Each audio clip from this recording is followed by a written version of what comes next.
The new PlayStation Gold headset. A refresh on a classic. Or is it?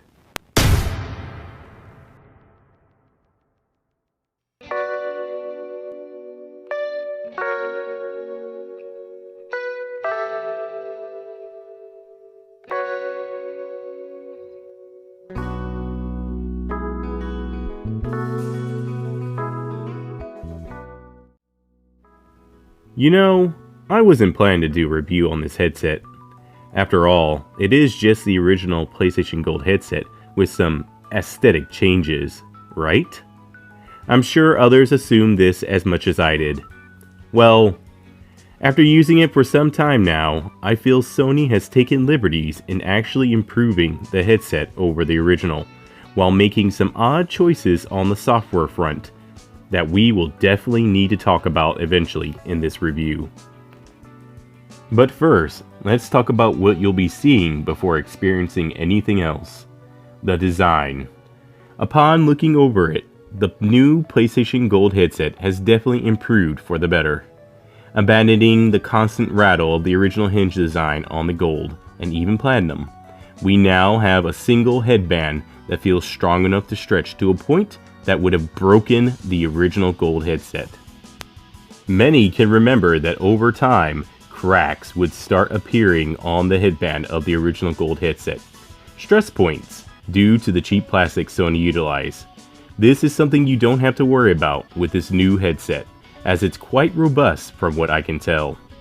At a glance, you would think the headband is completely made of hard plastic, which is somewhat true, but only for the internal portion of the headband itself. Sony has wrapped the headband in some material similar to the ear cups, which isn't really leather, but a similar soft material. It's very soft actually. This could be the reason why there is less foam material in both the headband and ear cups, which if you bought prior PlayStation headsets might find odd, but trust me that the comfort is still there for both. And the new Gold headset is quite light because of it as well.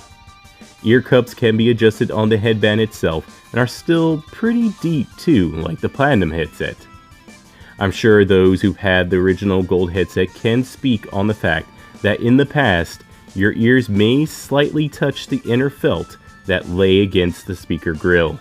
So the new Gold headset's ear cups are a welcome change. The ear cups also provide a much better seal around your ears compared to the original Gold headset's ear cups, which often leaked out audio. Speaking of the ear cups, I originally thought Sony may have went the lazy route and pulled off the Platinum headset's ear cups, threw them against a single headband, and called it a day. On the contrary, while it does look like that if you compare the two, I feel Sony has improved the quirks that bothered me on the Platinum's ear cups. I was not a fan of the spin metal on the outside of the Platinum's ear cups. It was a complete fingerprint magnet, while the new Gold ear cups are a much appreciated matte black. Not saying that the new Gold headset is devoid of such a thing, as you'll notice as soon as you pull the headset out of the box, the sides where the buttons are is taped with plastic twice over to protect the glossy areas. The buttons are similar between the new Gold and Platinum headsets, but the Platinum headset's buttons just never sat well in the grooves where they were set, as shaking your head due to bad story cliches may cause headaches from the buttons rattling around. The new Gold headset just doesn't have this issue. Buttons have to be forced physically to get something close to that annoyance. Now, the original Gold headset's buttons were flush to the headset, due to the rubber skin covering them, with its only problems being the slightly difficult time you would have trying to figure out where these buttons were sometimes. This isn't an issue with the new Gold headset though. So design-wise, the new Gold headset actually improves its buttons over past PlayStation headsets. It's very light and comfortable when it comes to the ear cups and headband, and overall headset feels more robust thanks to the improved headband that no longer has hinges. Features wise, let's go back to those buttons, shall we? As to no surprise to no one, Sony has stuck to their similar buttons that show up on every single PlayStation headset's left ear cup, since 2014. I'll run through them briefly as they are pretty self-explanatory. The VSS button turns off and on the virtual surround sound, which we'll talk about later. The volume rocker sits right below it, as well as the mute button that also has a secret side tone feature, allowing you to not only mute your headset from your mates, but also holding it allows you to hear yourself in 2 different volumes. Ports lay near the bottom of the ear cup, a micro USB charge port for that laughably packed in 1-foot USB cord, and a 3.5mm audio port for their generous 4-foot cord, which is to be used with the Switch undocked, Vita, PSP, or PlayStation VR. For those that wanted to know, this headset can convert into a passive headphone. May not be a big deal to some, but when your battery dies, you'll be thankful for this, as it really doesn't need to be powered on to provide you your audio needs. Very few devices have this feature. I'm looking at you, Turtle Beach 700p.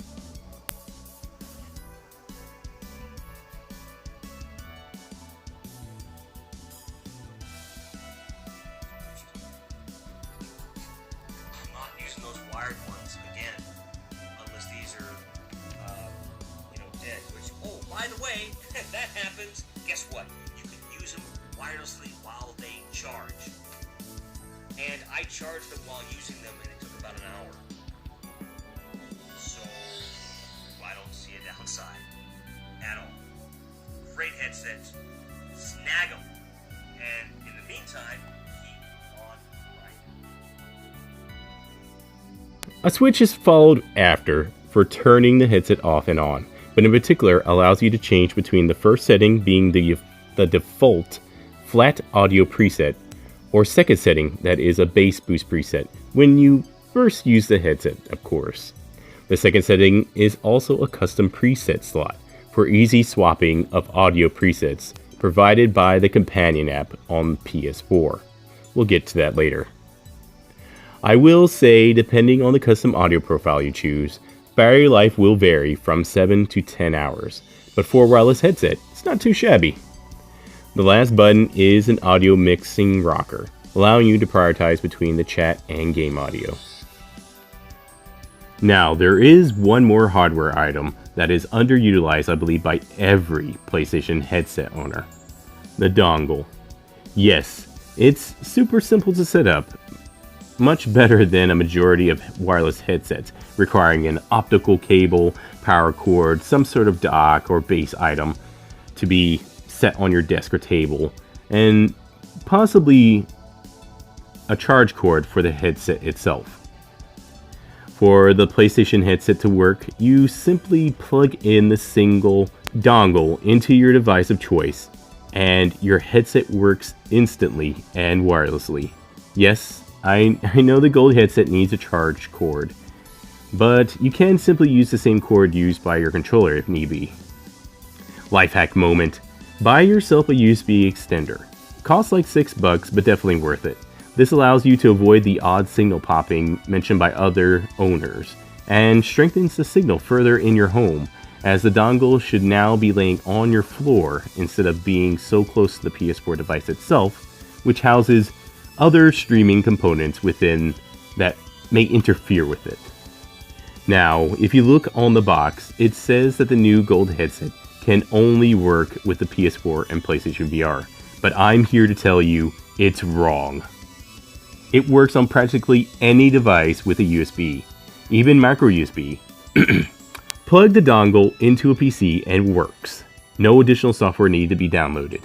Plug it right into the Switch dock, and bam, you got a wirelessly audio headset, with this new Gold headset, of course, as long as the Switch stays docked at least. While this may be cheating a bit, grabbing a micro USB OTG cable, which again, around $6, you can plug the dongle along with this into a phone or tablet, and your need for an audio cable is gone. It's almost like having a Bluetooth headset for your mobile device, as the wireless function actually works. Even volume adjustments. This is only tested with Android devices though. Not sure about iOS owners. A big slap in the face of the price of your Platinum headset, which, if you didn't know, wouldn't work with the PS3, period. I was surprised the PS3 recognized the new gold headset, right down to reading the audio, showing the battery levels, and even the surround sound, all on screen, which the PS4 also provides if you didn't know. I was thrown back when I noticed the surround was working especially well, as other devices outside the PS4 was simply stereo audio. Yet, the PS3 acted as if it knew the new gold headset was part of the Sony PlayStation headset brand. Maybe it's programmed in the dongle itself. It sure wasn't the PlayStation headset's companion app on the PS3, which hasn't been updated in forever. Which is where my biggest gripe with this headset rolls in. The headset companion app in general. First, minor gripe out of the way that won't affect many, I'm sure. Those with a PS3, you can't swap out audio profiles on the second setting through the PS3 itself. All changes must be done through the PS4 first. I know the PS3 is a legacy platform. Very few still play on the device, and updates are not a given for how old the platform is. I should just be grateful that it even works compared to the dud of the Platinum headset, which didn't. It just would have been nice if the app at least got updated to maybe read the new gold headset. Maybe under the original gold headset's profile. Which, now let's get into my major gripe. Why does there have to be a completely new headset profile on the headset companion app? Sony! For one, now you got 5 headsets on the main screen. 2 seem almost redundant now. You have the gold headset and the new gold headset. You're now removing the value here as well. There are over 15 custom audio presets for games in the original gold headset profile, while the new gold headset has only 5 right now. And no, I do not count the Show 17 and the Show 18 separately. Slap the guy who thought that was a good idea. Why couldn't the 2 profiles be combined? Wouldn't it have been beneficial to advertise the new gold headset by overriding the old profile? The benefits and value to new owners would have been great, as the amount of custom game presets available to the owner would have been fantastic. I thought this was going to be the case when getting these, but someone down in Sony thought separating the 2 was ideal, as they are different? But outside of aesthetics, how are they different? Well, here's when things get a bit strange, and that's the audio. As much as I want to say this sounds significantly better, I can only tell you one thing that sounds a bit different, and that's the bass. For the first time in a PlayStation headset made by Sony, I can actually hear it finally. Put bass boost on or shoot mode for audio presets, and you'll definitely get a slightly punchy resonance when guns go off or explosions erupt. I was surprised by this. Keep in mind, I've heard heavier bass than this on Turtle Beach and Astro headsets, but I'm not a huge bass person, so this actually provides enough for enjoyment. The PlayStation signature of crystal clear highs and mids are still present, but now with a slightly looming bass tone you can definitely hear throughout your PlayStation, depending of course on what you're playing. I'm not sure if it's because the software has been improved within the hardware itself, or maybe the hardware like the drivers have been upgraded. It's still only 40nm drivers. I'm not entirely sure, but I'm liking the added bass it gets. The surround though is something many will have to get used to. In order for Sony to provide any of their headsets these feature-rich items at this affordable price point, Sony has to depend on its own VSS technology to avoid licensing fees from Dolby or DTS. Kinda wish Sony would go with those two or tweak that VSS a bit more, as I feel the surround is lacking a bit of the soundstage I'm used to hearing on my Turtle Beach 800Ps and Astro A50s, each DTS Headphone X or Dolby headphone. Again, I get it. Razer and Sound Blaster do the same thing, using their own proprietary audio for surround. But how come Corsair can provide $80, $100 headsets using Dolby or DTS? Don't get me wrong, I'm not saying that the surround is bad. I'm actually impressed by how well it works. I'm just at odds with how close the audio is to one's ear. It's a very narrow soundstage, that's for sure. May not bother some, but I feel if I'm a couple feet away from a burning barrel, it should sound like that, not like it's right next to me. This is why I said one must get used to how Sony does its surround. Over time, your ears will adjust, and I'm sure like myself you'll eventually enjoy it. What I can't get used to is this hidden mic on any of the PlayStation headsets, which, for this recording, you've been hearing this whole time. It is from the PlayStation headset. While my friends hear me just fine during party chats and during heated game sessions, I'm also told my voice sounds heavily compressed and almost robotic. Some even say I sound like I'm talking through a metal trash can on my head. The new gold headset does not change this. I heard from others that have reviewed the PlayStation headsets that having a boom mic would help, and while I agree, I also disagree on this notion at the same time. My Astro A50's boom mic sounded crystal clear from what I've heard and tested, but my Turtle Beach 800p's mic, which is also hidden like the new gold headset, sounds great as well. I just think the low quality mic is something Sony just doesn't focus on when making these headsets. I'm sure they believe it just needs to be passable enough, which I guess while focusing on the other things with the headset. Sony is a single player heavy hitter when it comes to games on their consoles after all, so maybe that's why the mic isn't looked at hard enough. Who knows? Could be that the mic they chose, due to it having some sort of noise cancellation properties, is causing this muffled like mic presence. I'm not sure. As mentioned, the mic does still get the job done. I'm just personally I've personally heard better. While I may not like the soundstage present, and the mic seems okay, I got over both as I'm pretty impressed with the surround working outside of normal means done by other headsets. It has crystal clear highs and mids that I've always liked, and finally a bass I can enjoy without needing to take aspirin later due to other headsets sometimes having maybe too much bass. So what's the verdict on the new PlayStation Gold headset? Well, let's look over the pros and cons, and I'll let you know how I feel afterward.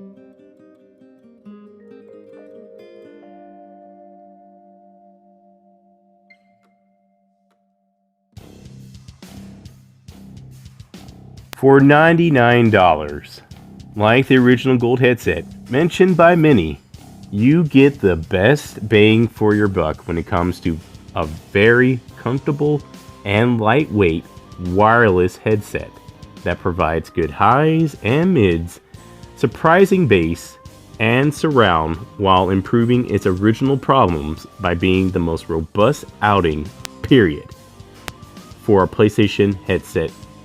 It's also packed with a ton of features, some requiring additional optional purchases suggested by me, which some may or may not utilize on their daily usage of the headset. A testament to the new gold headset would be that while a few things irked me, like the headset companion app and odd audio items I mentioned in this review, I still feel I can recommend this to anyone wanting a great sounding headset that is feature packed without needing to break the bank. So go pick this headset up if you're interested. You may just enjoy them like I have. Anyway, I hope you enjoyed the review. Leave a like, share, or jump in the comments section if you'd like to chat about the headset. I'll hopefully catch you guys on the next one.